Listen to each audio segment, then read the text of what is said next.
So thank you for attending this evening and welcome to Waterfront for All's speaker series.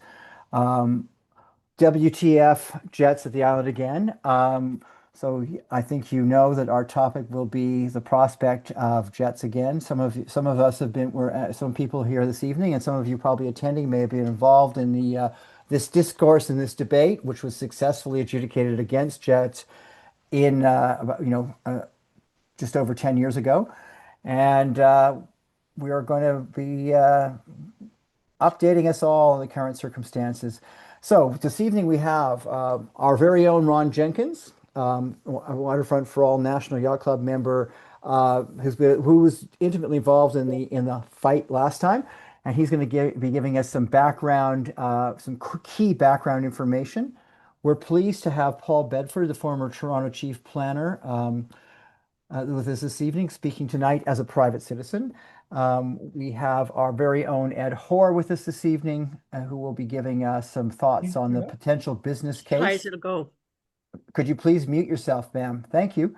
And we will have Phil Pothen, who is the Council Ontario Environment Program Manager and Land Use and Development Program Manager with Environmental Defense, who will be our final speaker of the evening. So that's our review. I can go over that again in a moment, but let me begin with. So Norm from No Jets TO will be speaking after Phil Oh, yeah, Pilton. sorry, Norm. Did I Don't forget to forget the mention? closer.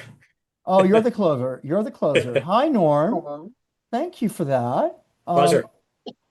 I I don't know, Norm. I just forget about you. It's terrible. Thanks. We'll get over the Norm, heartbreak. yes. Well, Norm, you've also had many hats in your life, but tonight you're wearing your No Jets hat, right? Do you ha yeah, you have your No Jets t-shirt you're wearing tonight, which I appreciate. Um, Thank you. One, two, three, four, five brilliant speakers. So we're very, very thrilled to have all of you with us. So, with no further ado, I'm going to begin with our land acknowledgement. We acknowledge that we are meeting on the land that is the traditional territory of many nations, including the Mississaugas of the Credit, the Anishinaabeg, the Chippewa, the Haudenosaunee, and the Wendat peoples, and is now home to many diverse First Nations, Inuit, and Métis people. We also acknowledge that Toronto is covered by Treaty 13 with the Mississaugas of the Credit First Nation, and we thank our First Nations brothers and sisters for the stewardship they've shown over this land for um, thousands upon thousands upon thousands of years. So, taking it from the top one more time, um, we are going to start off with Ron Jenkins, then Paul Bedford, then Ed Hoare, then Phil Pothen, and then Norm Di Pasquale from No Jets. That might be a theme. I don't know. No Jets might be a theme tonight. I'm not sure. We'll find out. So, take it away,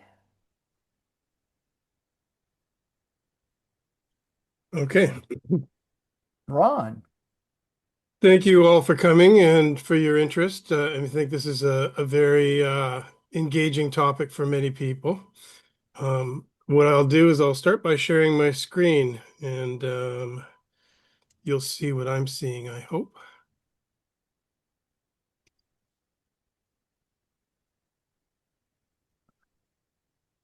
Okay. I'm hoping you can see that. Um, yes. Okay.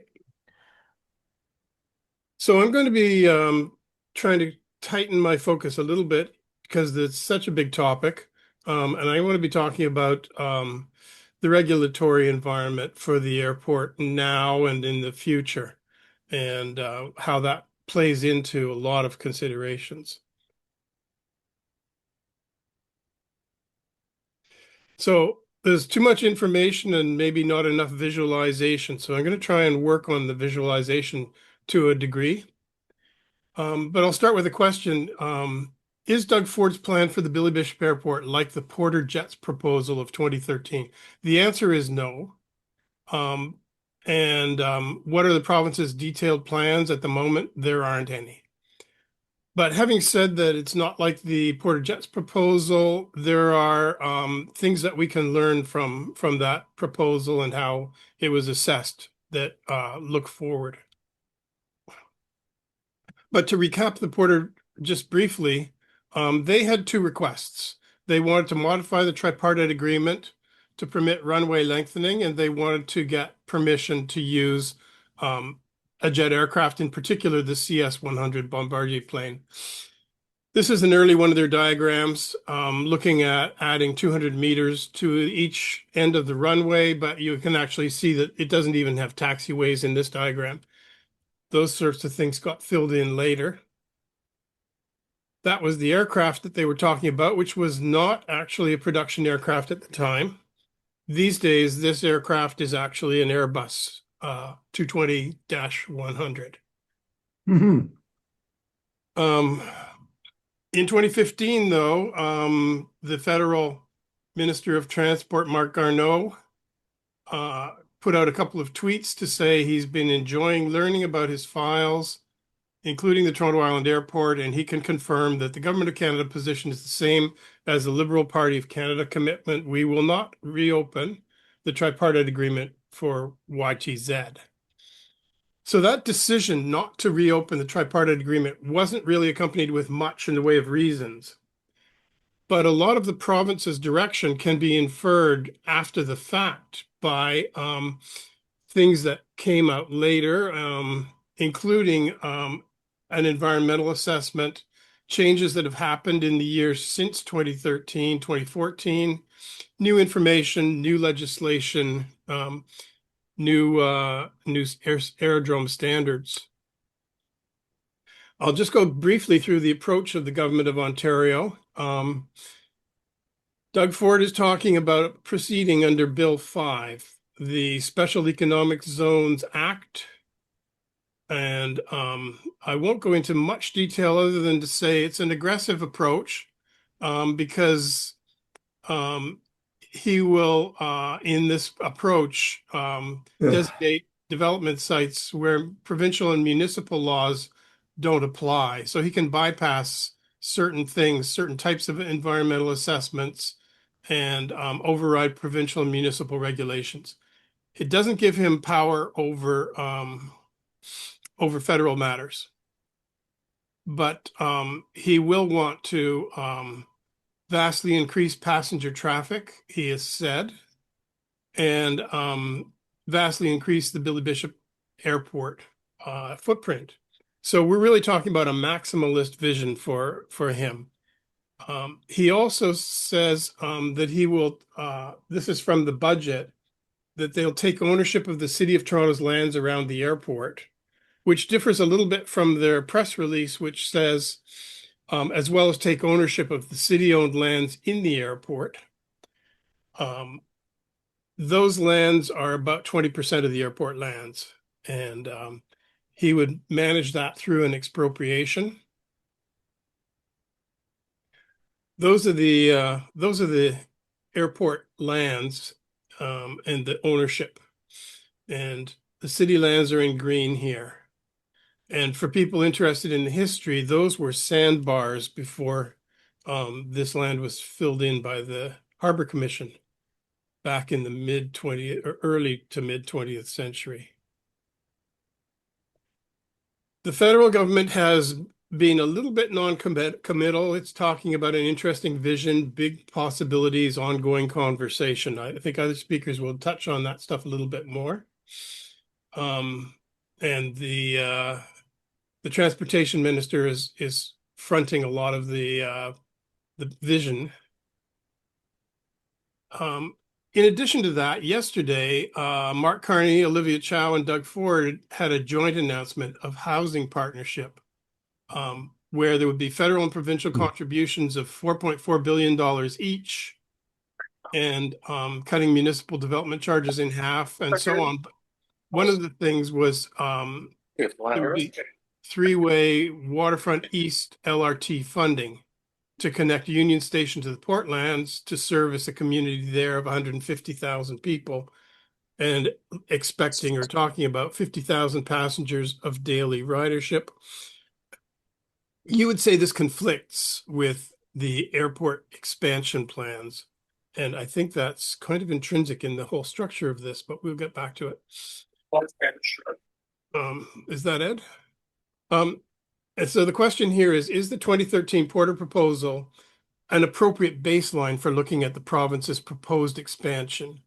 And I'll give you the spoiler and say it's not really. The Porter proposal was bad, but the Doug Ford proposal is worse, and I will get to saying why. But we can look at what's changed in the years since 2013 and around the airport, around the province, and around the waterfront. I'm going to be looking particularly at Billy Bishop traffic and TP 312 5th edition, which requires things like jet blast barriers, runway approach lighting, runway and safety areas, airspace and airfield requirements. And in those airspace requirements also, they relate to things in the portlands like the Ukweman-Minisink Precinct Plan, Portlands Development, and even to some degree Central Waterfront Development. A lot of the other things are changes that maybe swing the balance to Pearson or to Billy Bishop one way or the other. Things like the Union Pearson Express, which is an argument to say that we don't need to put so much emphasis on Billy Bishop. Oops, that's not what I want to do.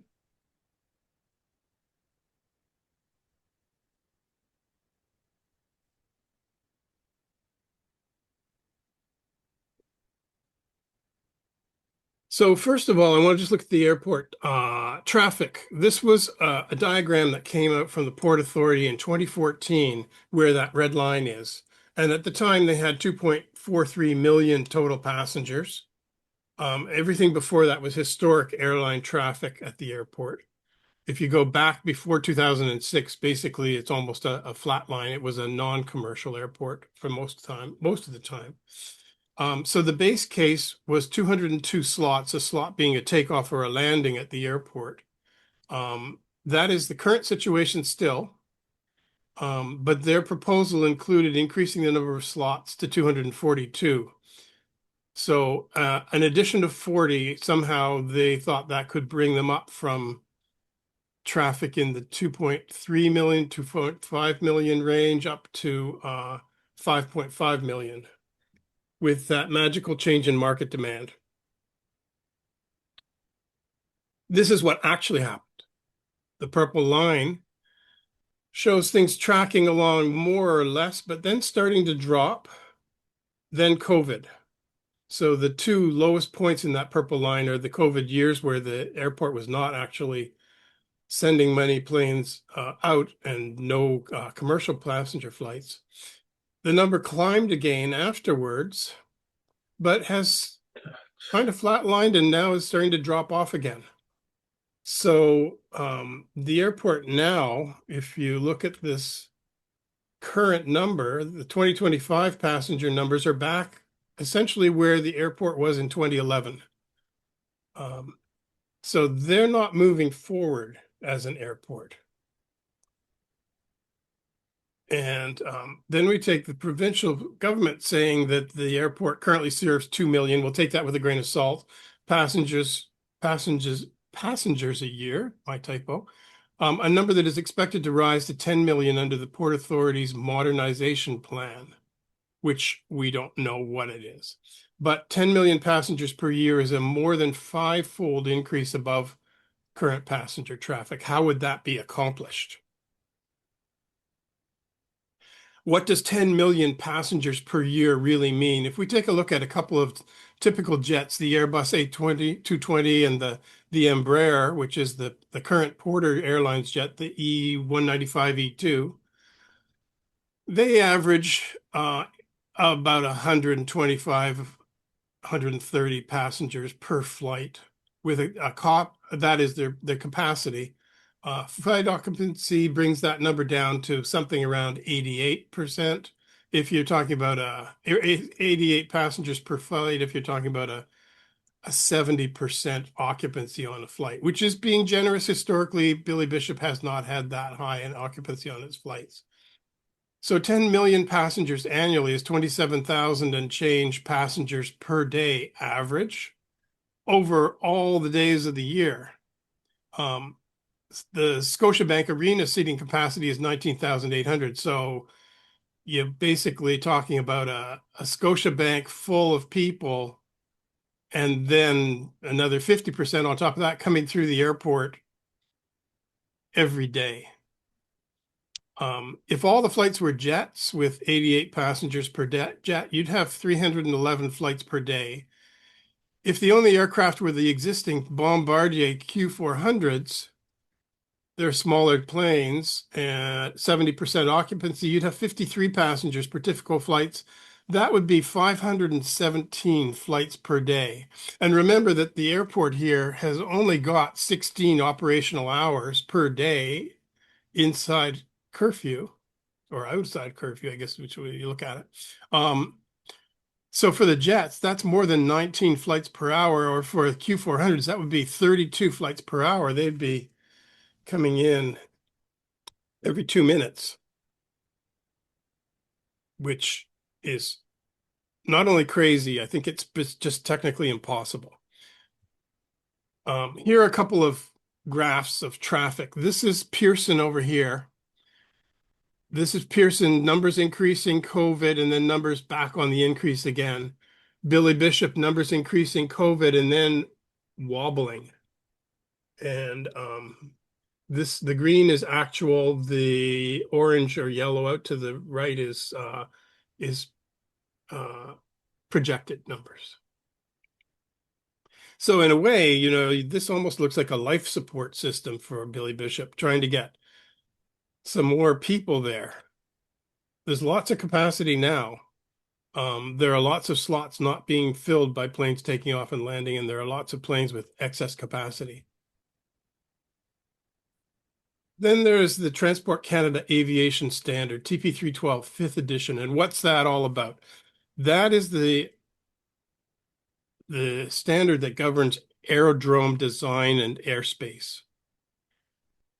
So the Porter proposal was designed and evaluated under the provisions of the 4th edition of this regulation. And that was the standard in place at the time. It continues to operate under that 4th edition. At the same time, that standard was updated in July 2015 to the 5th edition. And the 5th edition applies to work going forward at Billy Bishop. So it's important to understand the differences between the 4th and the 5th edition. The 4th edition is grandfathered into the operating airport at Billy Bishop right now until significant new work is done.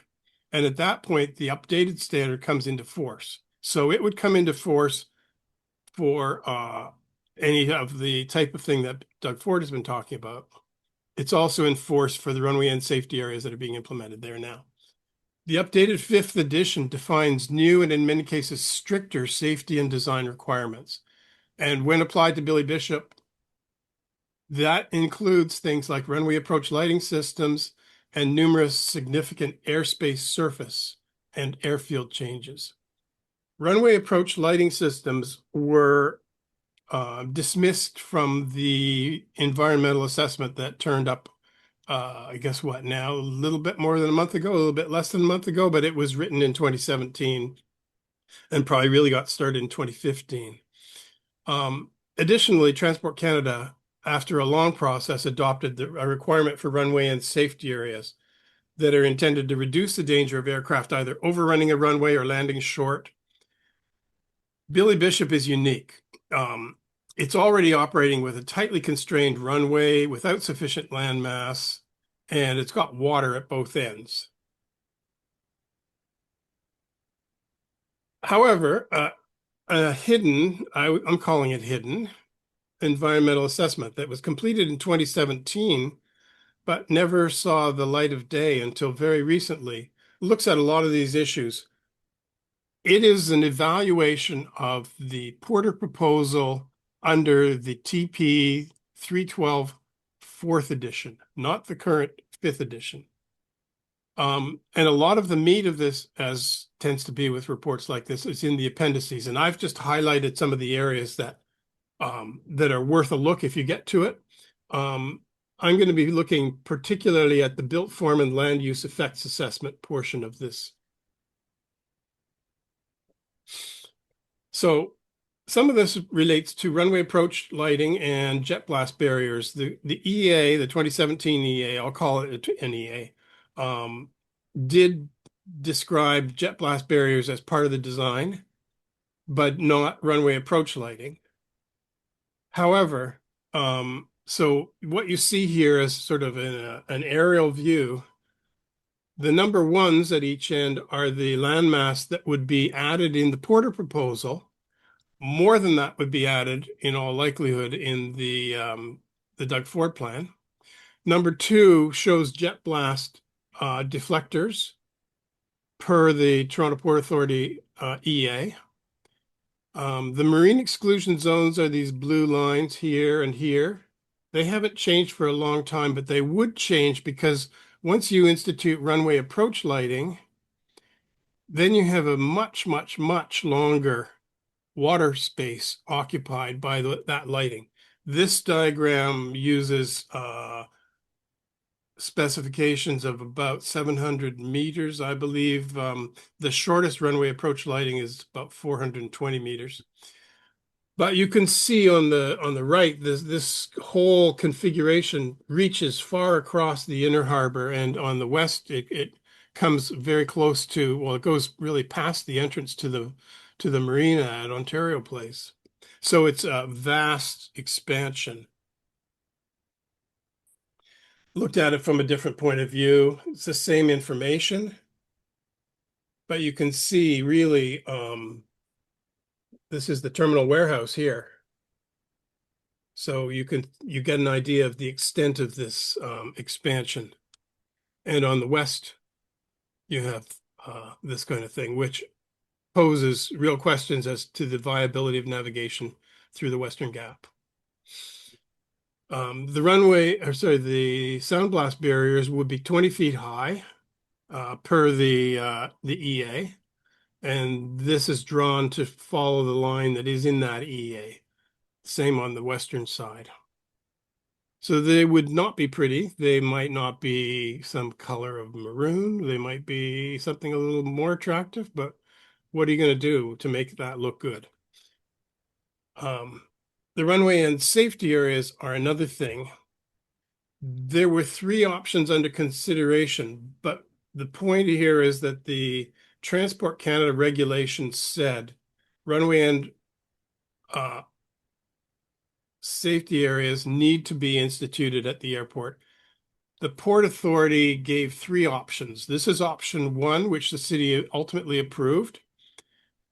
And that's their cost estimate, $61 to $64 million. The other two options are more expansive, going into all sorts of other features, which are listed here, but I won't take the time to go through them now. That's option two. And option three, you can see, is actually quite a large expansion of landmass, especially on the inner harbor side.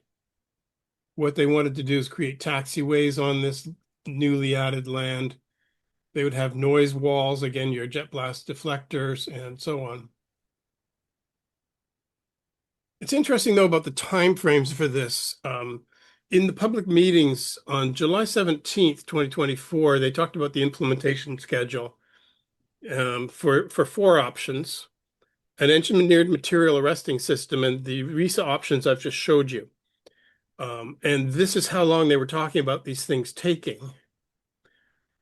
They modified that in the October meeting by eliminating the engineered material arresting system altogether. On dubious grounds, I will say, we've seen the report that backed that decision up, and it's really not very solid. However, they estimated 18 months work for the approved option, RISA option one, which needs to be done by July 12th, 2027. So their estimate already puts them past that date. I think that maybe the estimate can't be as solid as all that, because Transport Canada is going to shut them down if they don't have those by then. They got a 3-year reprieve, in fact, because COVID dropped the passenger traffic at the airport below 325,000 passengers per year, which reset the clock for them to fulfill this. if COVID hadn't happened, this would already be done. But I will say, they asked for an extension to the term of the tripartite agreement to secure financing for this runway and safety area work. And they got that from the city council. The tripartite agreement term was extended to 2045. It would have ended in 2033.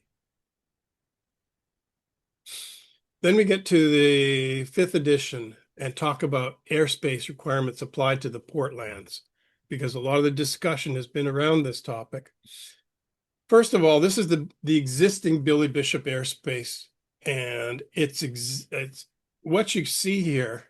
I mean, these are 2.5 kilometer lengths right here and here. An airport is a pretty big thing. Just you're not talking about the landmass in the center here. You're talking about all of the area that it influences in its surfaces, as they're called, where things can not stick into the space where airplanes are flying and such. What you notice over here, actually, that little point there is the Hearn generating station stack, which does intrude into the airspace now. So the 5th edition tightens and more rigorously defines airspace requirements. And as it is today, the City of Toronto is rolling out plans for buildings in the newly available portlands and is already feeling the constraints of the airport, because although it's operating under the 4th edition, it already affects a constraint on building heights in the portlands. This is to be expected, as the airport has chronological precedence. It was there first in terms of airspace occupancy, if you want to call it that. With those constraints in mind, building heights were analyzed in the 2017 Porter proposal, but note that they did not apply the new surfaces that will be in effect at Billy Bishop if the aerodrome design goes forward, as Doug Ford is talking about. I read it. It's good. Thank you. The visualizations on the following pages are modeled on the following. The runway design that they use is based on the runway designs in the 2017 TPA environmental study report, that EA. The object limitation surfaces and transitional surfaces conform to the 5th edition of TP 312. The Ookwayman-Minising building forms in the model are based on current City of Toronto designs as far as heights go. Buildings in these illustrations that are located south of Ookwayman-Minising are generic illustrations. They're modeled to heights of approximately 87 meters at the water's edge and approximately 100 meters further to the east. Those heights are chosen to situate the buildings below the TP 312 5th edition object limitation surface. And the aircraft modeled here, it really doesn't matter too much. It's more of an icon, but it's the Bombardier CS-100 now, that Airbus 220. So before we get to those illustrations, I should point out that if anybody is thinking, the city and Ports Toronto and so on were thinking about all this back in 2015. The EA, and this is a page out of it, shows building height considerations already in place. And the AZR is the governing height approach for that. But as I was saying before, it was only in March 26 that this material became public under Freedom of Information Access. So this diagram needs a little bit of explanation, but I will not try to spend too much time on it. The yellow area is what would be governing under TP 312 5th edition. And there's actually another slope that is the FAA, the American proposal, which is lower down still. But the current airspace design is higher than that. So when TP 312 5th edition comes into force, it will mean that building heights in the portlands can't be as high as they are under the current regulatory environment.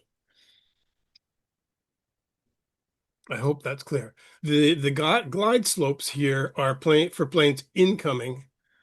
They have some exemptions for steeper approaches. So here's a view sort of from over the harbor looking east.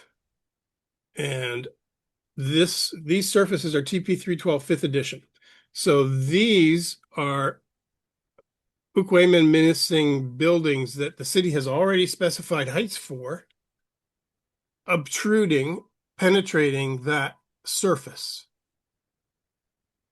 And then these are the buildings, the ones at the water's edge I mentioned were 87 meters, and the ones further back are 100 meters. They're modeled to be underneath the object limitation surface.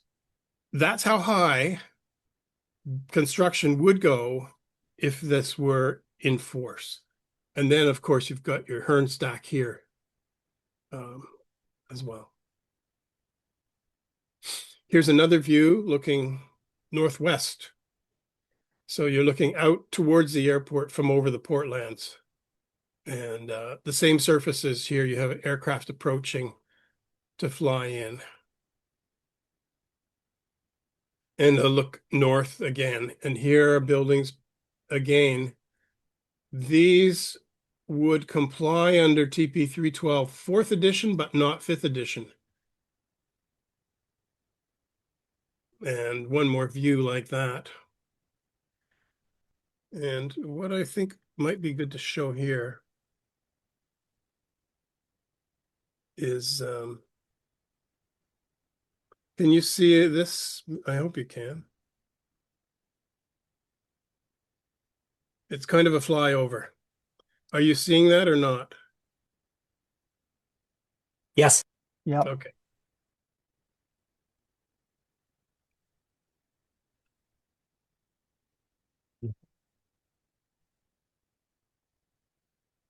So those 8 buildings are below the object limitation surface. They're fictional creations, but they're designed to fit under that surface.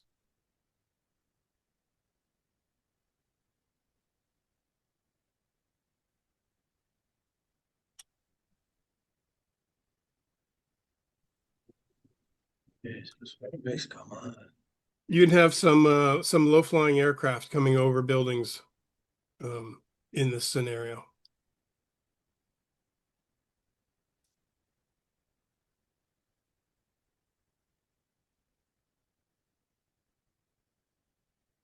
These are buildings penetrating the surface here. I have a couple of others, but in the interest of time, I will skip them.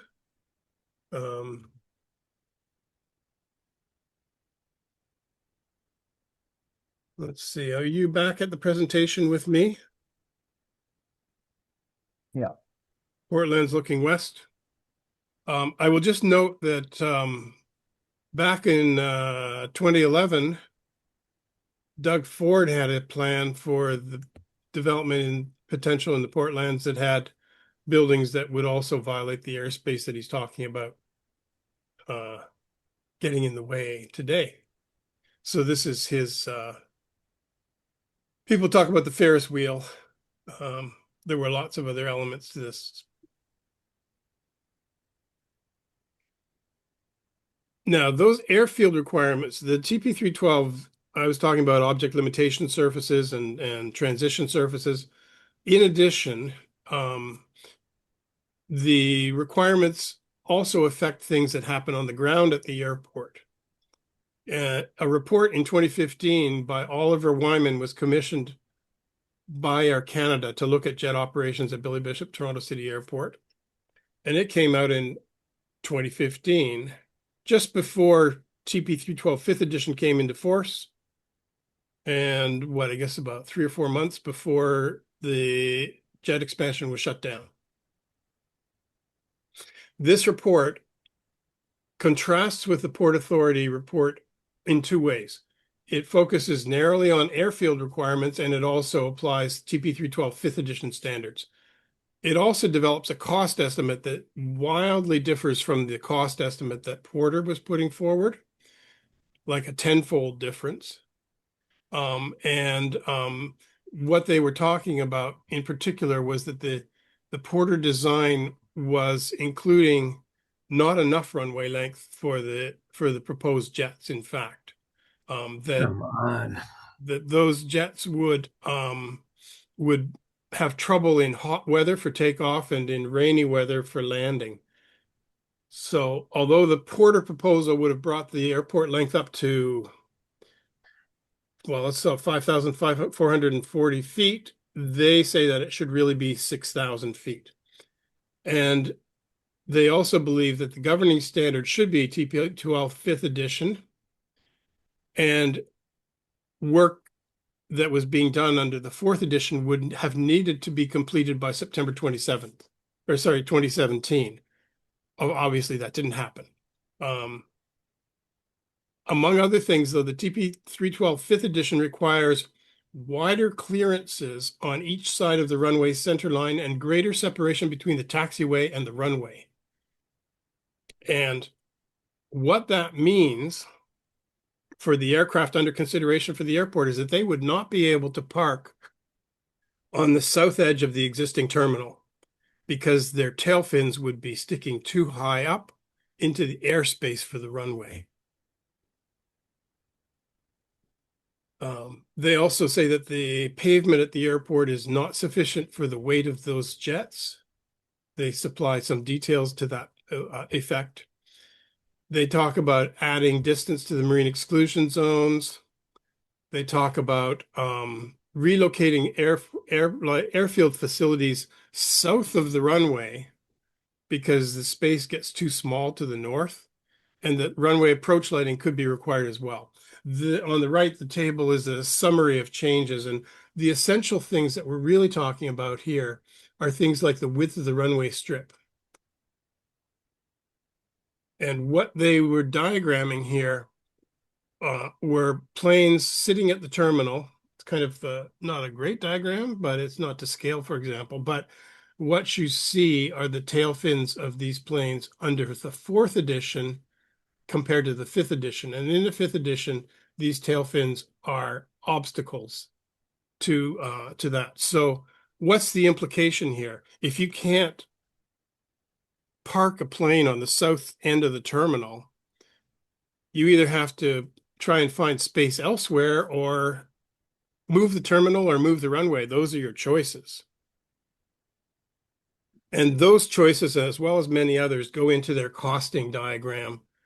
That is where they get their $1 billion estimate for the work at the airport. We don't have a Doug Ford estimate. We'll just have to leave that for now.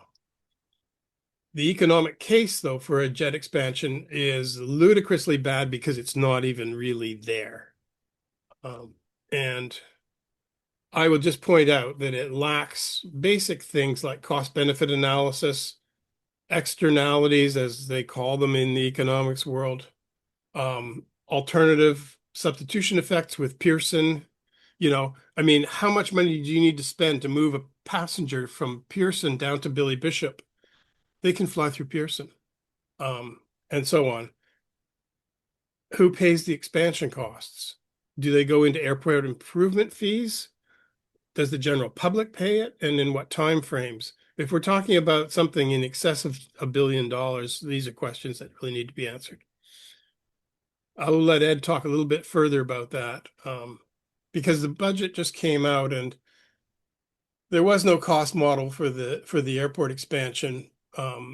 There were issues about financing that have come up before at the Therme Spa, Ontario Place, Gardner Expressway, Highway 401, Ontario Science Center, and then people outside of the city of Toronto were saying, hey, what about us?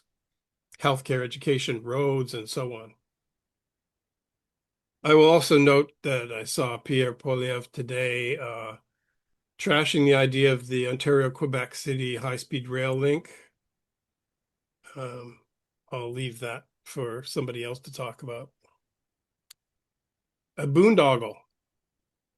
That's quite a word. Talking about process, understand that Transport Canada cannot approve or disapprove the project without a plan. this is an important point. It's not the only point. There are political things flowing around this. But the fact is, they need a plan, and they don't have a plan. And they can't approve or disapprove a project without a plan.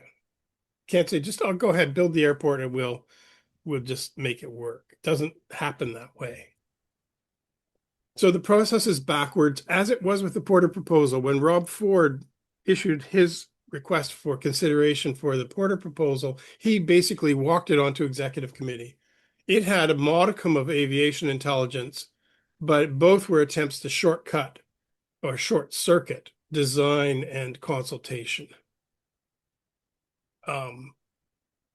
The reports, the news releases have brought a lot of, names forward: Steen Gerson, the Toronto Region Board of Trade, Ontario Chamber of Commerce, and so on.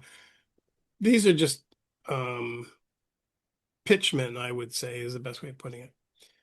But the pitch comes with some extravagant claims, saying that Billy Bishop is a major economic driver for the province, contributing 900 million in GDP and 1.8 billion in economic output each year, while supporting 9,000 jobs in 2024. You've got to remember there was 1.75 approximately million passengers. So that's putting a lot of economic output on each one of those poor people. The claim also here is looking forward, estimating the airport's activities will contribute up to 8.5 billion.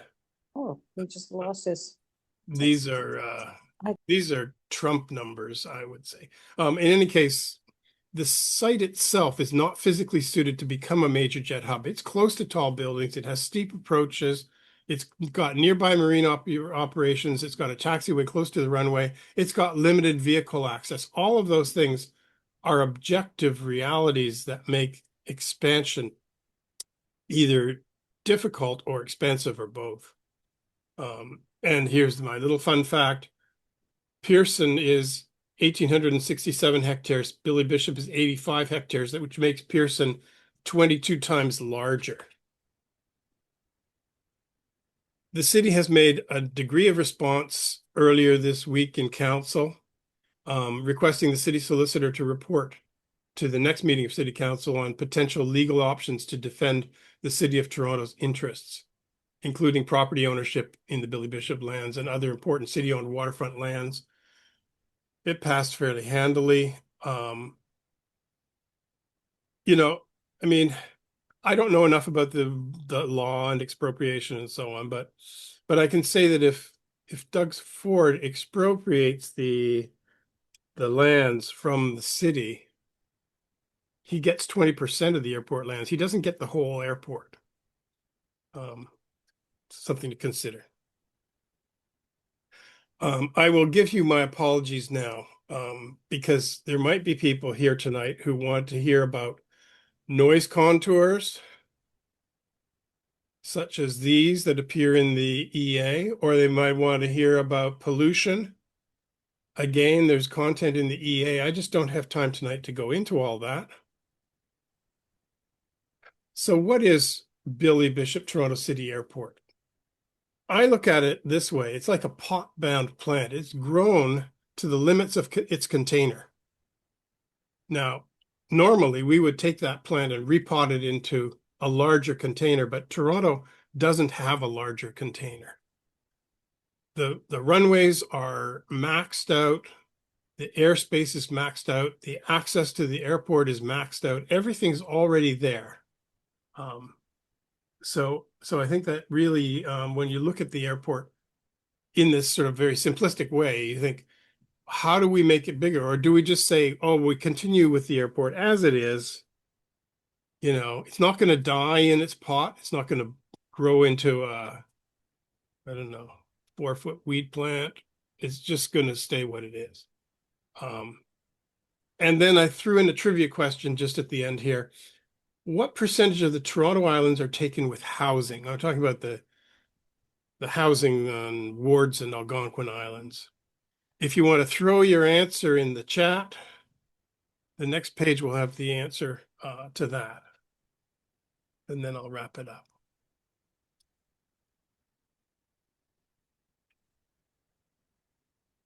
So the trust lands and housing are 4% of the island land use.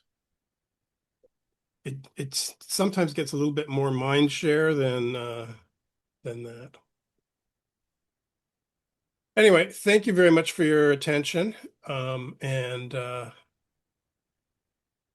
a good rest of the evening here. We've got some interesting speakers upcoming. Thank you so much, Ron. I'm just going to say right now, I know some people felt that was heavy going. It was heavy going, and it is heavy going. I would like to point out that for those who might question the jets at the airport or those who might oppose it, a common thing that will be said is that people who question it and or oppose it are uninformed NIMBYs. Now I know that was a lot to absorb, and there is no exam at the end of the presentation. But the one thing Waterfront for All likes to do is share detailed information. The presentation will be available on our website in the days following this, as will a recording of this meeting. So if you want time to go through in more detail what Ron presented, we will be making that available at waterfrontforall.ca as a recording, as will the recording will be posted in due course. One thing I wanted to do that I just didn't get around to at this stage was putting in a list of references, like a little bibliography at the end of the report. It will be a list of things that you can go on the web and find and read yourself. Because there are numerous things that come from the Greater Waterfront Coalition, Transport Action Ontario, the Toronto Port Authority's EA, the Golder Health Report, the Oliver Wyman report, and so on. And when you start looking at those, you start to get a picture of reality that is quite a bit different than what you find on Twitter or Facebook or wherever you lurk. Well, thank you so much, Ron. Okay. It's my pleasure to go to our next speaker, Paul Bedford. As I said, for those of you who are joining us now, Paul Bedford was the former chief planner. He was the former chief planner of Toronto. And just for the record now, because Paul has a number of things he's involved with, we're just going to note for the record that Paul is speaking as a private citizen, keeping in mind his expertise and background. Thank you very much, Paul. Please take it away. Great. Okay. Thanks a lot, everyone, for hanging in here. I'm going to try and keep this fairly simple and straightforward. You had a lot of information from Ron, and I appreciate all that. I'm very familiar with this issue. I was chief planner when the previous fixed link debate was ongoing and the previous JETS debate. I want to share some basic starting points that I think might help provide a framework that most people could probably agree with. And here they are. The first is the 2001 Central Waterfront Principles Plan called Making Waves. Why am I going back that far? Because it's important. It has 4 core principles that were adopted unanimously by City Council. They are removing barriers, making connections, building a network of spectacular waterfront parks and public spaces, promoting a clean and green environment, and creating dynamic and diverse new communities. I was the author of that plan. I'm proud of it. And the fact of the matter is, those principles stood the test of time. They're just as valid today as they were in 2001. So that's number one starting point. The second is the reality of our existing waterfront. It's a balance of a whole range of different uses. Diversity of uses that coexist on the waterfront is frankly one of the prime reasons that it works. Everything is connected to everything. People come to the waterfront for a variety of different reasons. Just think about it. There's a full range of residential, commercial, retail, cultural, community, recreation, employment, entertainment, live music, concerts, theater, educational, institution, transportation, and lots of marine activities supported by a diversity of parks and public spaces. There's a hell of a lot going on down there. And the key to success, in my view, is that there's no one overpowering or dominant use that upsets that balance that allows all those uses to coexist with each other. I think the introduction of jets would frankly change that balance. With a very busy airport generating issues that you've heard about of noise, air quality, city side congestion, marine navigation, built form land use, and the basic public enjoyment of the waterfront. So that's the second consideration, balance. The next one is a simple one.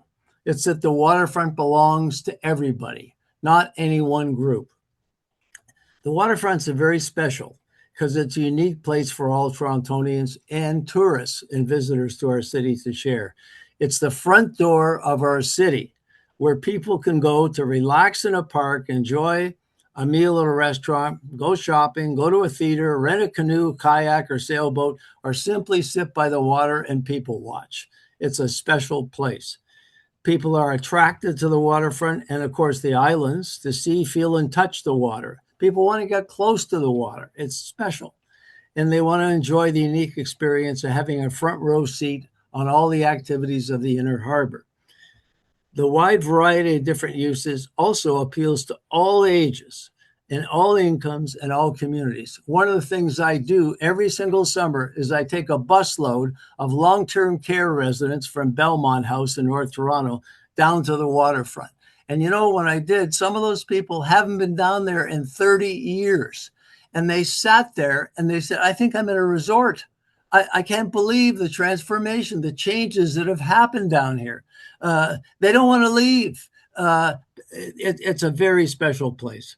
So this is a very important point. For the vast majority of Torontonians who do not own a cottage, a day on the waterfront or the islands is their green and blue oasis. It's extremely important for the vast majority of our population. And people expect that waterfront to be a place of joy, of peace, of tranquility, adventure. Nobody, I can tell you, comes down to the waterfront to watch 242 jets take off and land in the harbor. That's pretty basic. Now, the next consideration is what I'll call the government mandate for waterfront revitalization and investment. You've heard a bit about that. But in 2002, the Waterfront Revitalization Corporation, now known as Waterfront Toronto, was created with equal participation of the feds, the province, and the city. And their mandate was to build and deliver housing, neighborhoods, parks, destinations, and infrastructure to make people's lives better. They've done quite a lot over that long period of 20 plus years. There's a lot to celebrate with all the governments recently renewing that commitment to fund the mandate through the mid-2030s, even out to 2040. Here are some of the things, and most people, I think, have probably experienced it. Over the past 20 years, billions of public and private dollars have been spent to change the look and feel of the waterfront, with thousands of housing units, spectacular public spaces, the renaturalization of the Don River connected to the inner harbor, which is a huge successful undertaking that is now known worldwide. Detailed planning and strong political support was given for Oquiminesing, formerly Villiers Island, Quayside Parliament Slip Precinct, and the major East Harbor high-density multimodal transit node in a variety of mid and high-rise buildings that could range anywhere from 40, 50, or even up to 70 stories for East Harbor. You've seen some of those diagrams in Ron's presentation. All that has gone through an extensive planning process and has been approved. Also, a variety of parks. We all remember the Music Garden, of course, on the eastern end, H2O Park, but Love Park, at York Street and Queens Quay, Sugar Beach, the waterfront promenade that runs from Spadina to Parliament is a fantastic space. They've all increased the attractiveness of the waterfront for Torontonians and tourists. And the most recent park that's going to open this spring, part of it is Promontory Park, which is that fabulous area overlooking the inner harbor from the Portlands. Much more is going to come over the next 10 to 15 years. So that's just all about the mandate of Waterfront Toronto. Now, my next area that I'm going to wrap up on is, so the big question is, so what if jets were introduced? How would they affect all of these things I've been talking about? What impacts need to be assessed? Well, as you've heard before, there is no actual proposal that has come forward from the Premier. It's just a lot of news in the newspapers. So the only thing we have to take a look at is the 1,000 plus page 2017 environmental assessment that was prepared for Port Toronto. And I'm going to refer to that and then go back through my categories to give you quotes from that EA. First of all, let's go to the Central Waterfront Principles Plan. Remember the 4 core principles. Well, JETS would not support any of those 4 core principles. Just a refresher: removing barriers, making connections, building a network of spectacular waterfront parks and open spaces, building a clean and green environment, and creating dynamic and diverse new communities. So let's go to the balance of multiple uses, that principle I talked about balance, why the waterfront works the way it does. Well, the first consideration would be, of course, if JETS were introduced, noise, potential impacts on air quality, environmental, public health. The EA talks about all of those. And the impacts of the jet blasts, as everyone knows who's been in a plane, when they rev up to take off, the jet blast is huge. It's very, very forceful and very substantial. That jet blast, that thrust noise from 242 aircraft movements per day, I don't care what anybody says, that would make noise. And the same when the plane lands and does the reverse thrust. We all have experienced that when we're flying. That's the first thing. The second thing is city-side transportation logistics associated with the goal of doubling the passenger volumes. That was in the EA. And the impact on the Harborfront School and the community center at Queens Quay, just north of the existing terminal.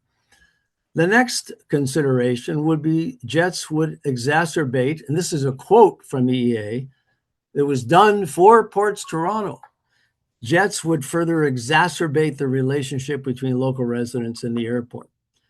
The next thing they said is the ability to hold concerts at the Music Garden, Harborfront, Budweiser Stage, and Ontario Place would be disrupted by jet noise and the proximity of those runway extensions that Ron showed you on those diagrams. It's kind of ironic. I was thinking about the Budweiser Stage, especially if you can picture that runway extension out into the lake. It goes very close to where the Budweiser Stage is. I would think there'd be a lot of competition and frustration of people trying to hold a concert while jet planes were landing and taking off. Another consideration, the desirability of living on the waterfront, I think would be obviously less attractive for people, and also the ability for people to enjoy small boats, the kayaks, the canoes, the sailing, etc., would be reduced because of those intrusions into the harbor and all of the additional traffic. So there's some of the things. Now let's go to the principle about the waterfront belongs to everyone.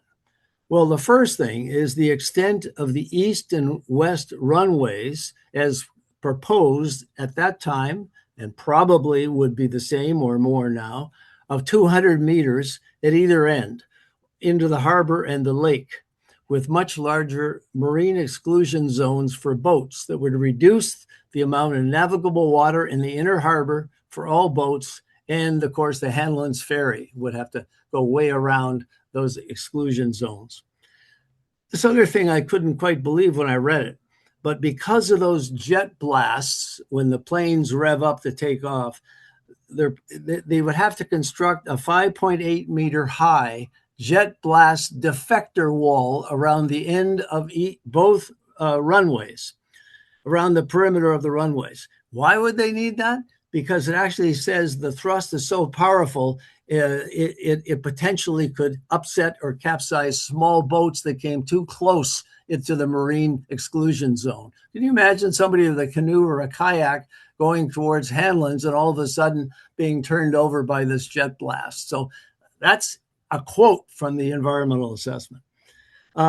Next one, the runway extension will have considerable, this is another quote, considerable effect on the maneuverability in the Western Gap Channel for small and even large recreational boats. And the last, I think, which is a generic one, is the simple loss of peace, tranquility, enjoyment for Torontonians and visitors. The reality is that introduction of jets, as proposed at that time and perhaps the same now or more, will change the look and feel of the waterfront as a special place to experience the water, parks, and diversity of activities for all ages, and will change how the waterfront is perceived by non-users. Those words are an exact quote from the environmental assessment. They said it will change the look and feel of the whole inner harbor and the waterfront. Next, let's go to the government mandate for waterfront revitalization. And you've seen some of the diagrams that Ron had. We'll talk about built form and land use conflicts. And there's a lot of uncertainty if the building heights that have been proposed for Oakley-Minising, their former Villiers Island, Quayside at Parliament Street, and especially East Harbor, the major construction where the former soap factory was, would have to be scaled back to about a 30-story limit to accommodate the much longer and lower approaches that are needed for jets. Right now, these Stoll planes can come in pretty high and then sort of dive down into the harbor to the runway. Jets need a much longer, slower approach. And so they could all be impacted and obviously redesigned or reconsidered. That would result in a potential loss of a lot of affordable housing, community facilities, and open space that has now been proposed and approved by a council and other bodies. A third would be that jet traffic at Billy Bishop would likely make the appeal of waterfront living much less attractive for future public and private investment. Developers aren't stupid. They're not going to want to put a new condo building sometime in the future in a landing path of jets for the runway. And I think the real estate values and the changes there, of course, could obviously be impacted. So those are some of the considerations I think we need to look at. Again, there's no proposal right now. What I've said here is based on what I know.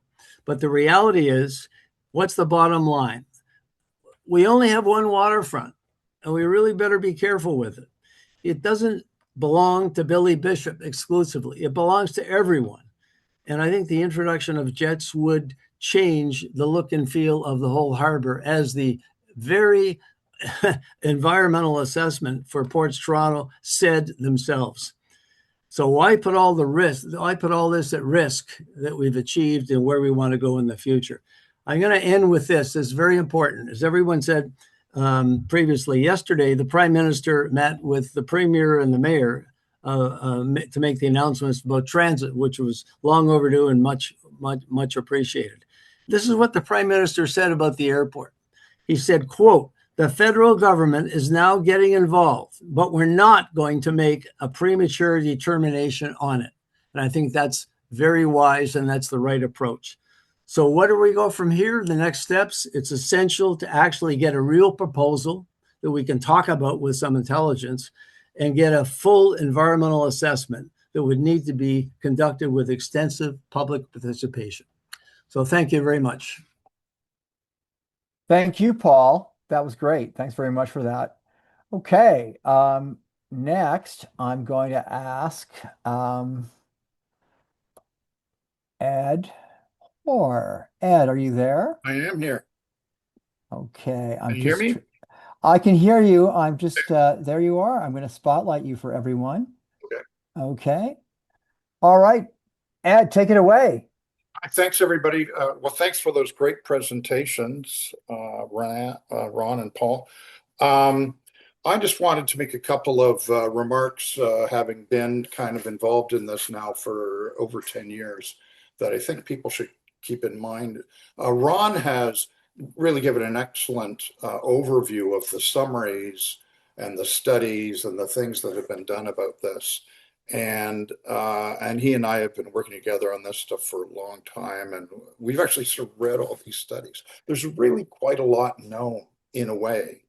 about what you need to do to have jets. And I think it's important to kind of go over really what is involved and what we know and what we don't know and what we need to know. So I'm just going to kind of quickly touch on that a little bit.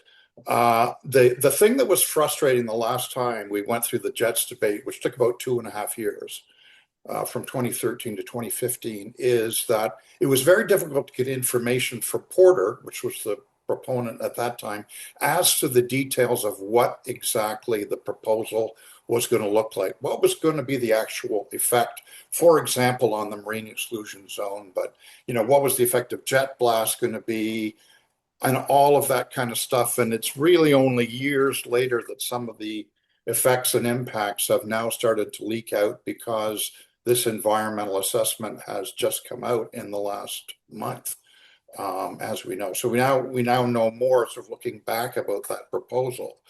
But what I would suggest is if we're going to have a debate again about all this, what we should do is we should do it the other way around. This time, let's find out what the physical configuration is. Let's find out what the trade-offs are, and then we can think about whether, in fact, it's worth it. Because some people will say it is worth it. So fine, they can make that case, and maybe it is, but let's find out what is actually involved. The most important thing about the environmental assessment, I would say, and it has all these dire effects, but the thing that you really need to know about it is that the instructions that were given to AECOM, the consultant that did this very thorough thing, it was 1,000 pages long, was that they should deal with TP 312 4th edition and not consider 5th edition, because the theory of Porter Airlines and of Toronto Port Authority was that they could get exemptions and be under the old edition, the 4th edition, as Ron said. What's the effect of that? It means that they didn't consider a bunch of things that the new edition clearly would mean, because the new edition, the 5th edition, has now been enforced for 10 years. So Ron touched on some of these things. Let's just go over them a little bit. As he said, you need to have bigger runways. You need to have more distance between the runways and the taxiways. You need to have, you don't have enough room to park the planes, because the planes are bigger and the runways, and the space is small because the whole airport is 85 hectares. That's about 210 acres. The next smallest commercial airport with jets, as I understand it, in North America is San Diego Airport, which is around 3 times larger in terms of space. And its runway is about twice as long. So you're trying to do a very remarkable and unusual thing here. You're trying to fit a big commercial airport into a very, very limited space, close to marine activities, parkland, people living there, and of course all of this stuff that we've discussed about higher buildings, more of them, they're getting higher all the time, all of that stuff. So if you're dealing with the 5th edition, what it means is you have to change the airport itself. As Ron said, you have to either move the terminal so it's on the south side, or you have to move the whole runway. So one of the things that they suggested, this is the Oliver Wyman study, was that it might be appropriate to take the old runway and turn it into the taxiway, and then build another runway south of that. So another runway, and it would have to be very wide at the end. Okay, so is that what's involved? What would the physical look like? What would the physical layout be? They said that the marine exclusion zone could not remain the same. It would now have to be somewhere around 150 meters longer at either end and wider. So it appears, and maybe I'm not right, I don't know, but this is what we need to know. Does that mean that the Western Gap would be closed to boat traffic?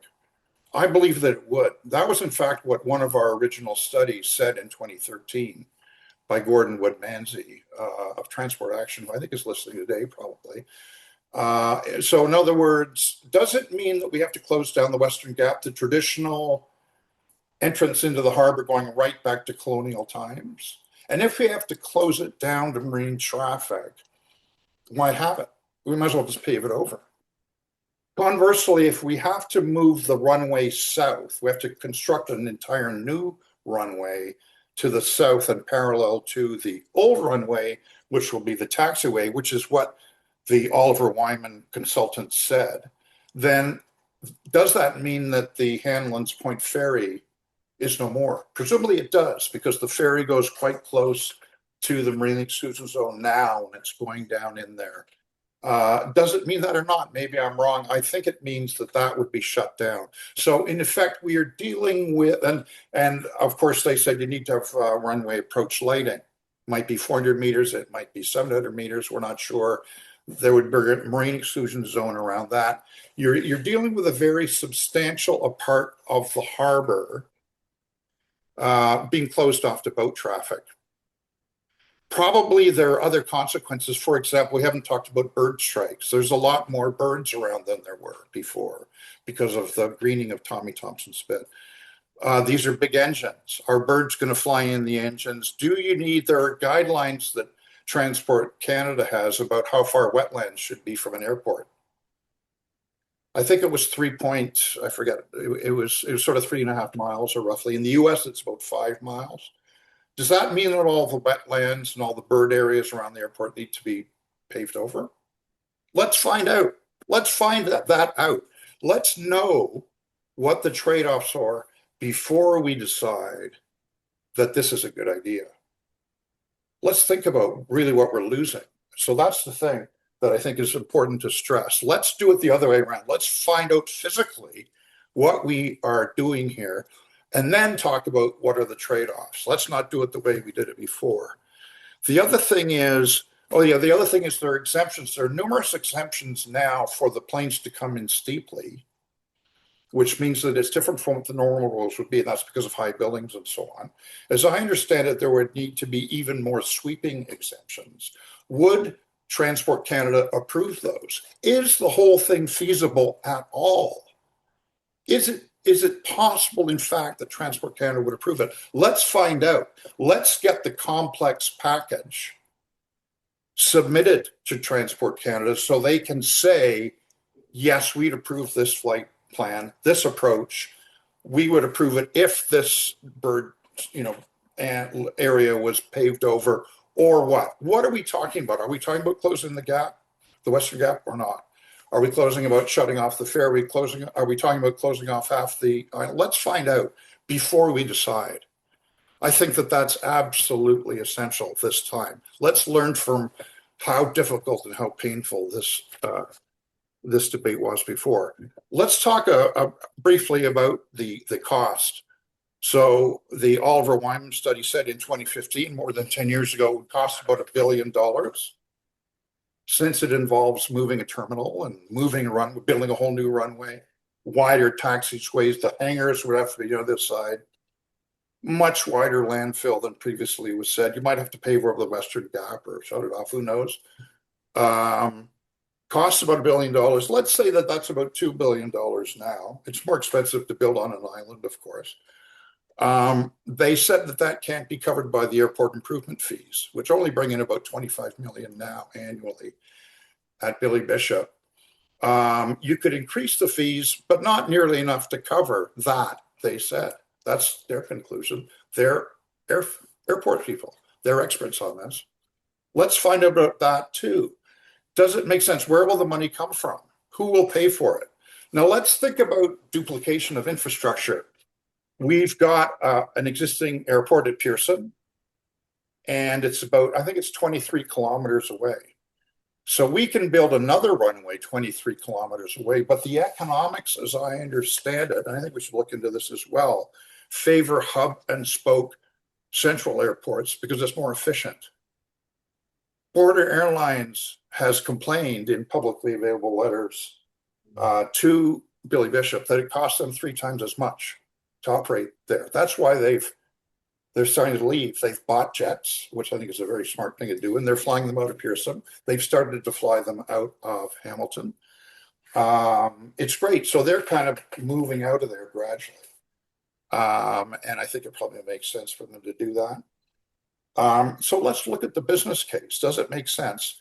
Now, one of the things that's really kind of interesting is that People may remember that it was actually January 27th of last year, 2025, Anita Anand, who was transport minister, said that the Pickering lands will not be used for a future airport site. There were numerous studies that supported that had to do with capacity and growth. They looked at Billy Bishop, they looked at Hamilton, they looked at the other regional airports. These are massive studies. There was a particular large sort of multi-study, which was by KPMG and MMM. And they said, we don't see capacity issues in the foreseeable future. So, and they said the most efficient thing is to expand Pearson. That's happening now. Let's make it more pleasant. Let's increase the capacity. And if we do that, we are satisfied that we do not have capacity problems with air travel in Southern Ontario. A lot of money went into those studies. The government had been thinking about that for 50 years. It had been 50 years since they expropriated that land out near Pickering. It's difficult, it seems to me, for the Minister of Transport or the federal government to say, oh, actually, we do have capacity problems, and we've decided to solve them by expanding a very small airport on the waterfront. That's where we're going to spend our $2 billion or more of infrastructure, aeronautical dollars. I think that it doesn't make any sense, but what I really do urge is that we find all that out. We get to the bottom of it. We find out what the trade-offs are, what are the costs, and then we decide. Let's not decide before we know all that. Thanks. Great. Thanks very much, Ed. Appreciate that. We're just going to dash along to Phil Pothen. Phil, are you there? Right here. Right here. I'm just trying to find you here. Okay. Phil. Okay. There you are, Phil. There. I know there's well over 300 people here, so it's you got to stand out in the crowd, right? So as I said, Phil is from Environmental Defense. He's the Council Ontario Environment Program Manager and Land Use and Development Program Manager for Environmental Defense, and it's a pleasure to have you with us here this night. Take it away, Phil. Hey, thanks for having me. As Ed mentioned, I'm with Environmental Defense, and as you know, it is pretty strange for us to be raising the flag of better development inside a city. We're known for fighting against low-density greenfield sprawl development. For example, I was the face of the Hands Off the Greenbelt campaign, and all of those Hands Off the Greenbelt signs started out in a pile next to my desk. Within cities, you'll know us for advocating, often very aggressively and passionately, for forms of development that will really increase the share of the GTA's jobs and population growth that get accommodated within existing neighborhoods. So that includes a lot of development that a lot of people used to be uncomfortable with. Things like mid-rise family apartment buildings, 4- and 6-story multiplex family apartments, and neighborhood shops and restaurants, cheek by jowl with single and semi-detached homes in what used to be exclusively low-rise, low-density neighborhoods. So these are absolutely vital for us because every home and office and commercial workplace we don't build within existing neighborhoods is another piece of farmland or rural habitat lost to sprawl. And also because the vast majority of new neighborhoods or existing neighborhoods need those homes just to reach the bare minimum population and job densities. They need to be environmentally sustainable and cost effective. So why are we stepping outside of our ordinary wheelhouse to engage with this Billy Bishop announcement? Well, firstly, is because the most visible booster of this project, who happens to be the Premier of Ontario, is openly admitting that if the federal government does what he's hoping it will do, it will kill thousands of new homes and thousands of non-market homes, in particular here within the city. These are the hard-won homes in the in-progress Ukumin Minising development right next door to the island airport. And they would pull out a key linchpin of that project, the 40 and 50-story towers that make it viable to include so many non-market affordable homes in that development, by putting them in the flight path of jet aircraft. The Premier is explicitly saying himself that if he gets his way, if the feds do what he wants, tall apartments are not going to happen because they'll block the runway. So this would squander decades of design and decades of planning reform, and it would squander the $1.4 billion of infrastructure that have already been invested by the City of Toronto, the federal and provincial governments, to unlock these lands for a mixed income, mixed use, pedestrian and transit oriented neighborhood. And it would push people who would have been living car free in this new development into sprawl instead, or even out of the Southern Ontario altogether. But that's not necessarily or really the biggest reason, and that's mostly been touched on already. The other danger, and the one that I really want to focus on, is this.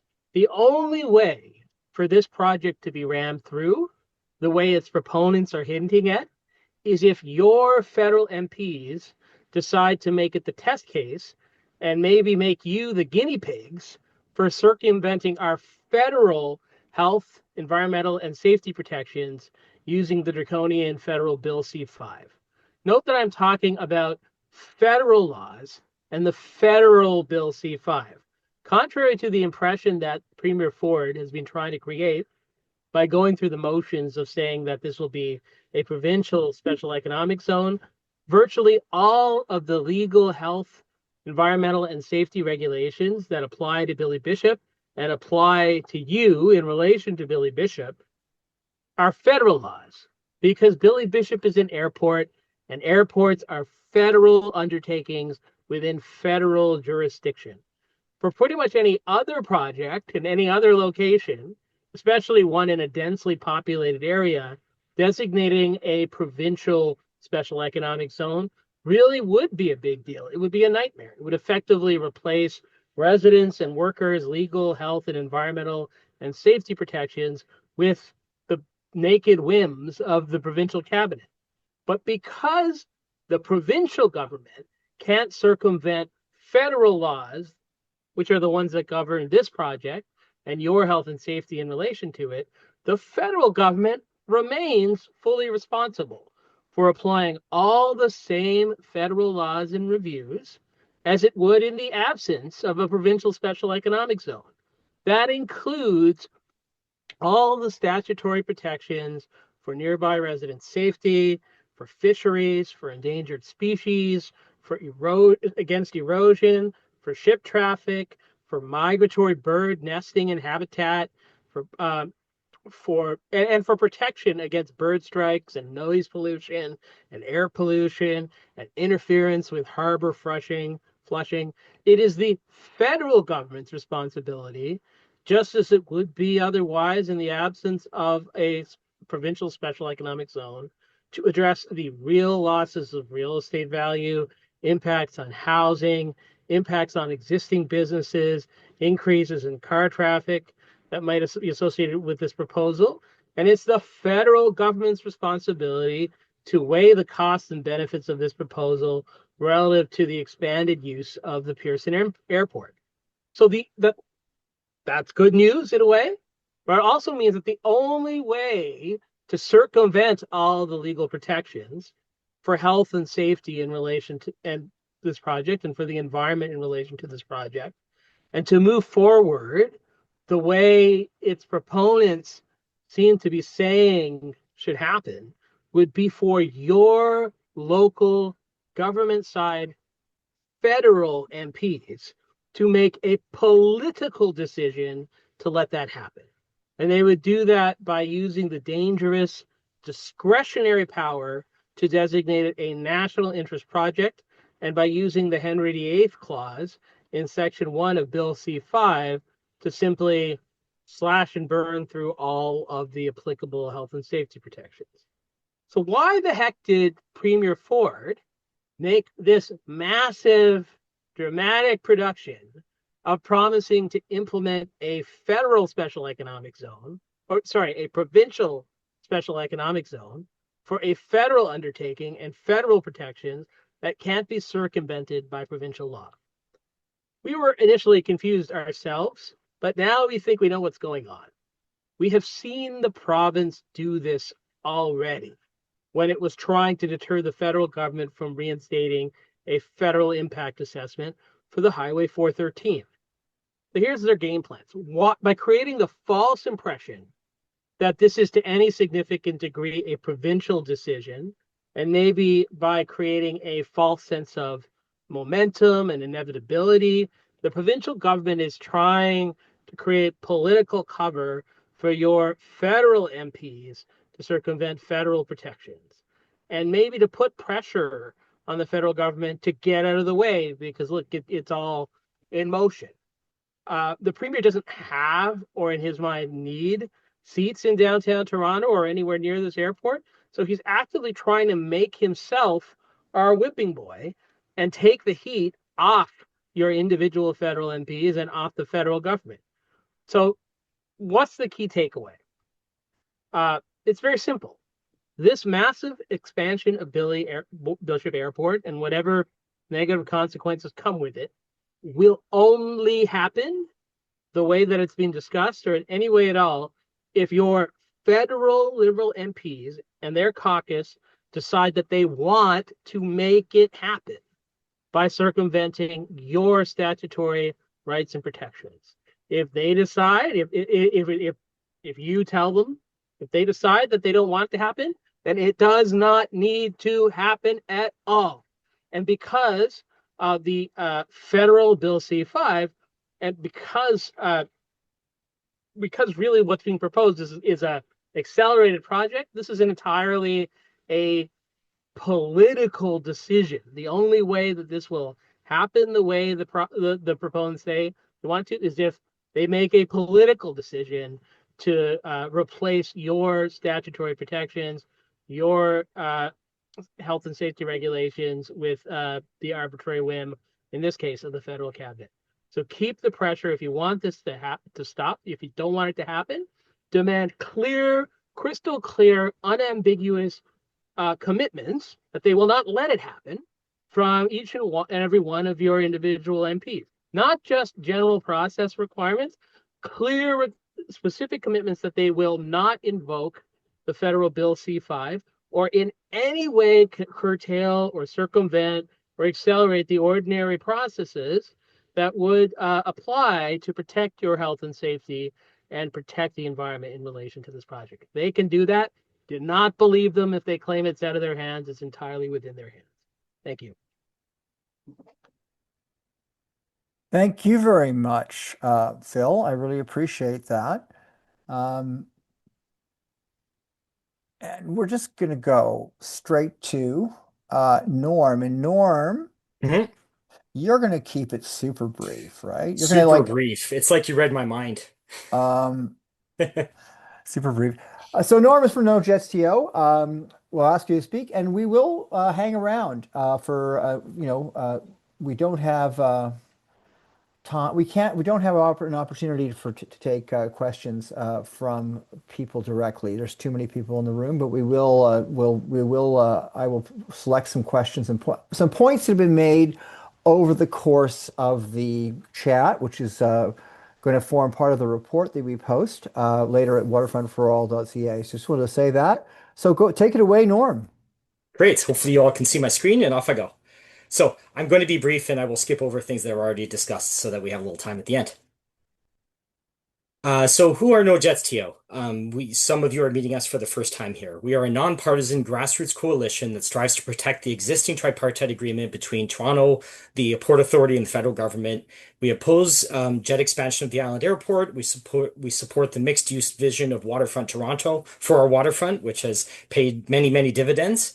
We are not opposed to the current island airport or opposed to jets per se. We told Porter to fly them from Pearson. I'm so glad they finally listened. So we have 20,000 plus petitions now signed across Toronto. You can sign the petition at nojetsto.com. It goes to your MP, MPP, councillor, mayor, prime minister, minister of transport, all in one shot. A very quick history lesson on this. So, as discussed already, the city entered the Tripartite Agreement in 1983. Believe it or not, Mike Harris was the first person to call for jets at the island airport. He was defeated shortly after that. Then Mel Lastman brought to council a vote for a bridge to the island airport, which council passed. Then David Miller, ran for mayor under the promise to kill that bridge to stop the Pearson on the Lake. Victory number one.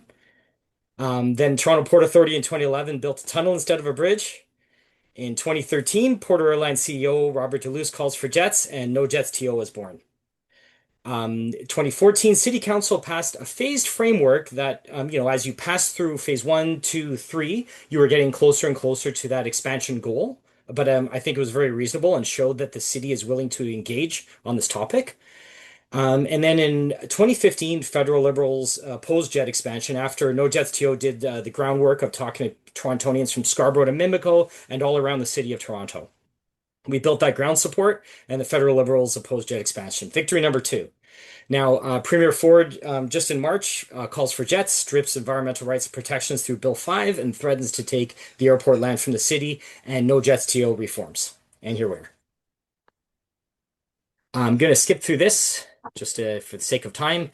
This is what that phased approach the City of Toronto approved for jet expansion. There were various gates that they had to pass, restrictions on ground noise and other things, noise monitoring, reporting, air quality monitoring. And as they passed through one phase, they could go to the next and, potentially get to phase 3 where, things like jets might be considered. So I think the city is willing and able to engage on this. Looking ahead in this fight, so as I mentioned, we reformed when Ford called for jets in March. There are key by-elections, federal by-elections in University, Rosedale, and Scarborough Southwest. And if anybody would like to support those campaigns, please do feel reach out at nojetsto.com. In spring, Ford is going to introduce legislation at Queen's Park to take city land and strip all environmental rights and protections away and attempt to insert themselves into the Tripartite Agreement. And then, probably over this year and next year, there will be island airport consultations. This is what we have heard from the federal MPs who have responded. They have promised some sort of, ability for Torontonians to have their say. Now, I really hope this consultation is not led by the Toronto Port Authority. This is like the fox running a consultation on the hen house. They wrote a letter to the province of Ontario requesting the city to be taken out of this process and, have been disingenuous at best. Please go to nojetsto.com, sign the petition, sign up for updates, and help us participate and advocate for a clean, green waterfront for all. Thank you. That was That's it for me. Yeah, that was great. That was record breaking. That was good. I'm sure we're going to send that bottle of Lagavulin over to you tonight, the 18-year-old one we keep in the secret waterfront for all, Scotch safe. Okay, so I'm going to. So there have been a number of discussions. We've had some people here this evening who are with us, which we welcome all viewpoints, but we've had some people who are pro, or at least believe that they're inclined to be pro jets at the airport, and asked if there were pro jet speakers, and I would say no. Actually, we're not going to be hosting pro jet speakers at this time. And certainly, as you know, we haven't done so tonight. So I think the range of views tonight would be questioning, demanding a full and thorough study of any actual proposal. As many of our speakers have mentioned, there is no actual proposal in front of us. Or those who are adamantly opposed to jets at the airport for many of the reasons that have been stated this evening.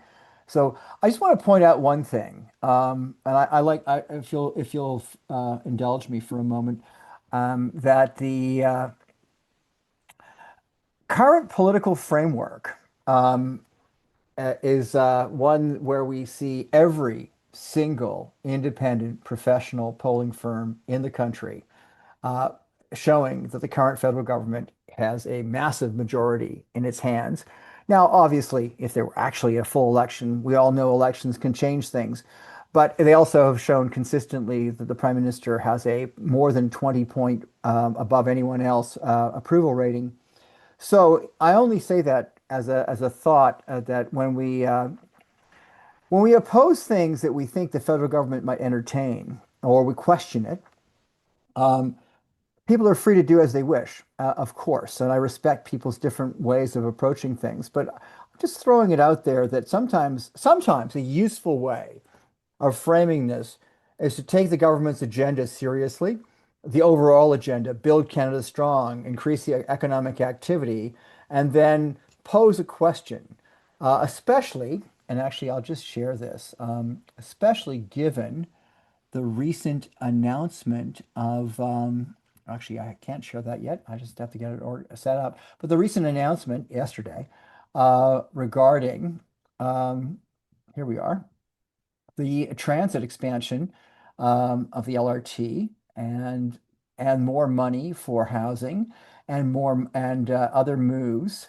Um, because of course this is, as it says, governments commit to advance transit to unlock housing, jobs, and a connected eastern waterfront.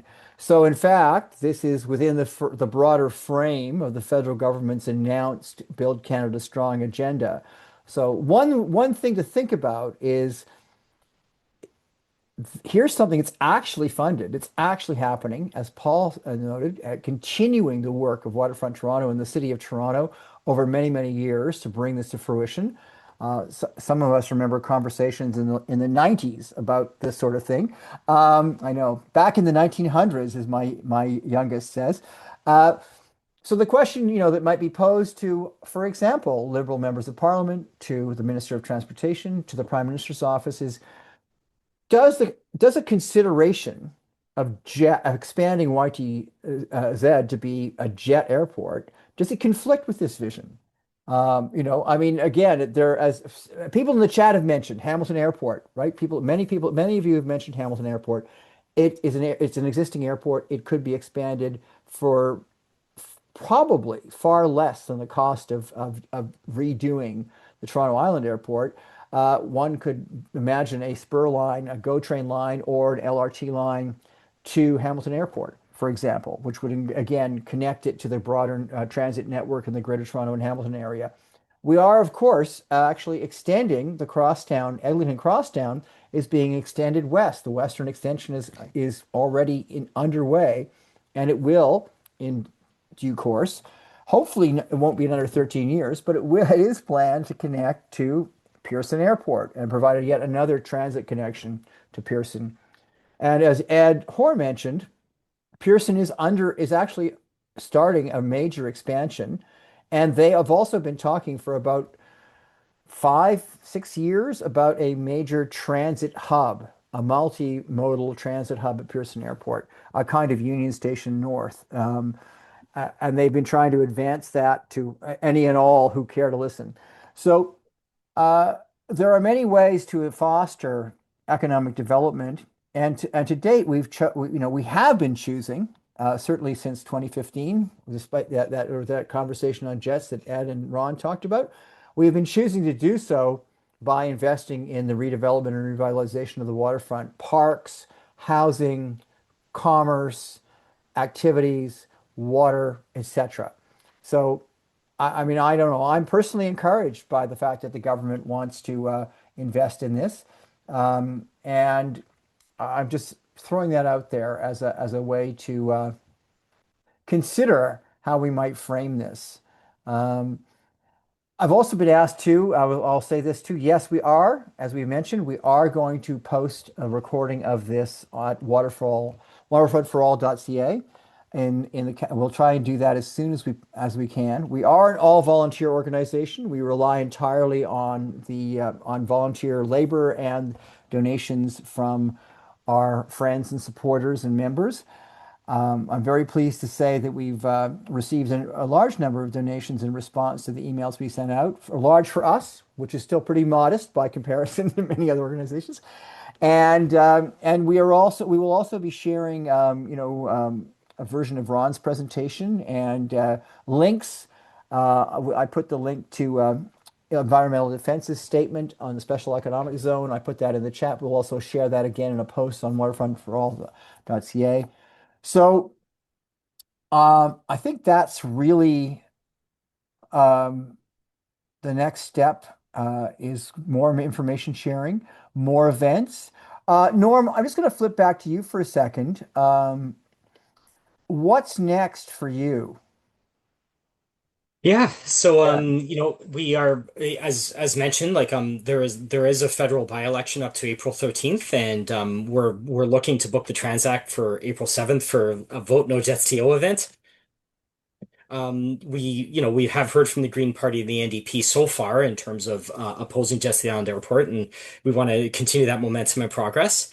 What I expect is Ford is going to drop some legislation at Queen's Park with it, somewhere in the next month that is going to try to expropriate the land, make that special economic zone, as well as try to insert themselves in the Tripartite Agreement. So would be interesting there to see if maybe there could be a legal challenge.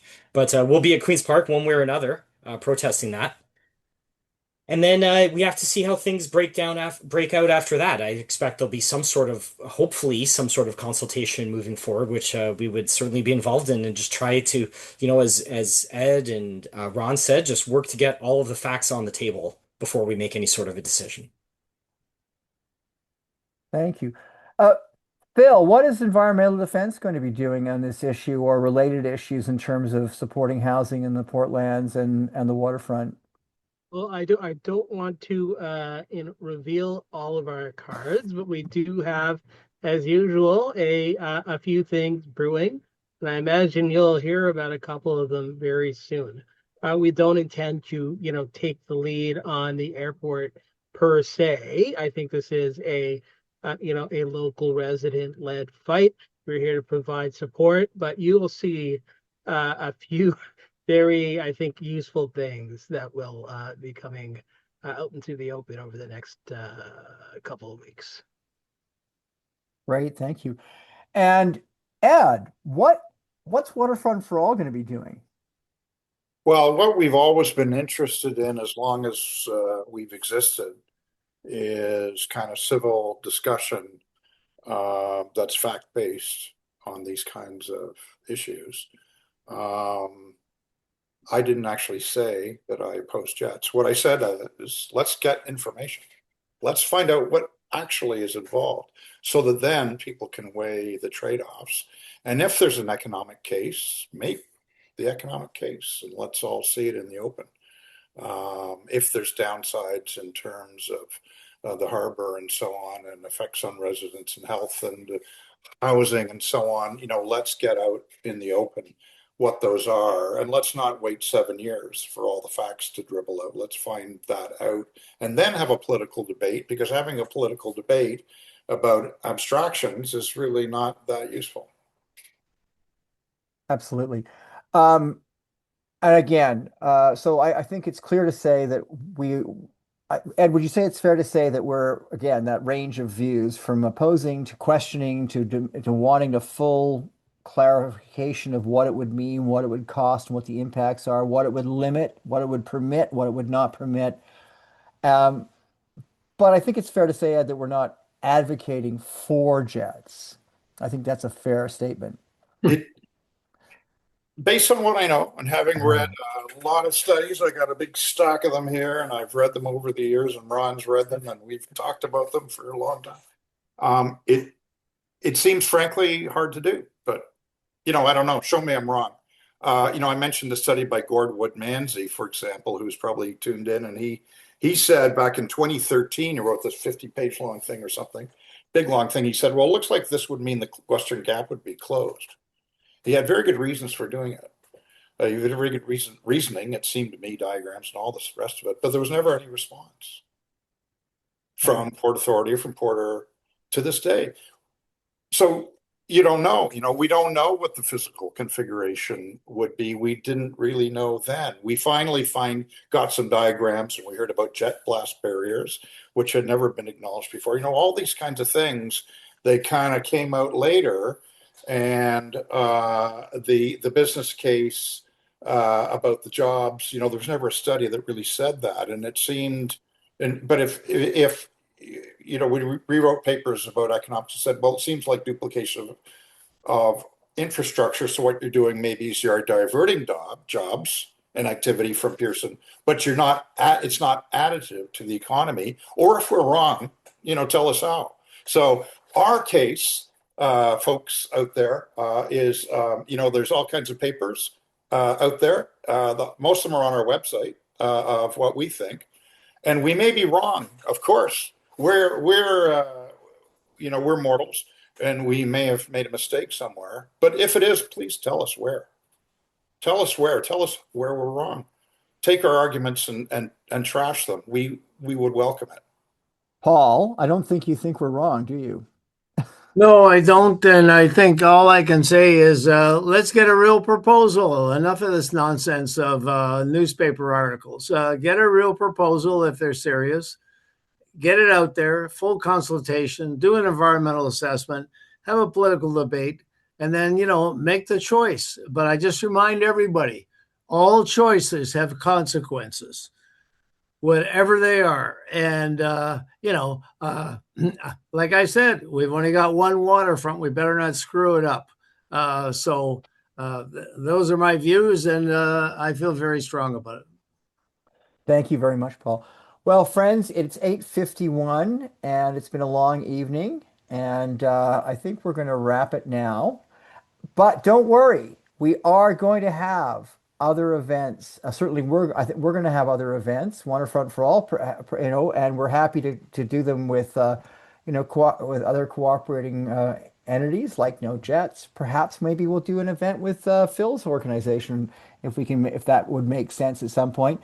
But we certainly plan to follow this up very soon with other examinations of impacts and housing in Portlands, and also perhaps we'll talk about the new transit and new initiatives that have finally been approved.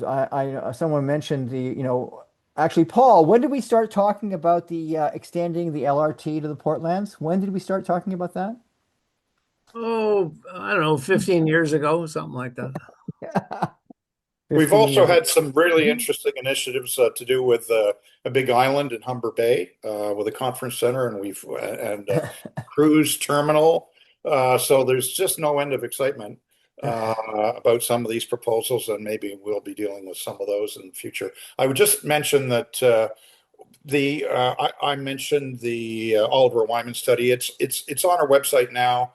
There's a thing called News and Media, which is a little menu we have, and we've sort of put down what we think are kind of some good things to read, and tried not to keep them too heavy or anything like that. So you can read some stuff now. Ron, as he said, he's going to put some reading material. There's actually, if you're interested in this, there is material that is illuminating on it. So we want to make that kind of available and encourage discussion of that stuff, and discourage or encourage views, pro and con. I think that's really what makes sense for our city.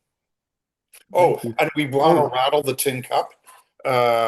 We have been getting some donations in, but we wouldn't mind getting more. We'll put them to good use, we promise.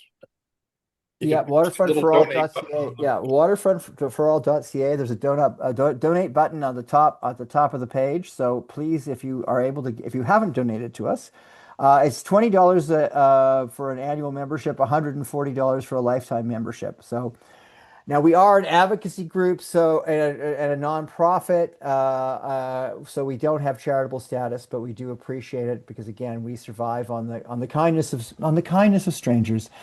So thanks again. Thanks Ron. Thanks Norman. Thanks Phil. Thanks Paul. Thanks Ed. We'll see you soon again. Waterfrontforall.ca. We will be posting a recording of this in due course, and we will be sharing as much information as we can and talking about related waterfront issues as always. Thank you very much, everyone. Bonne soirée. Good night.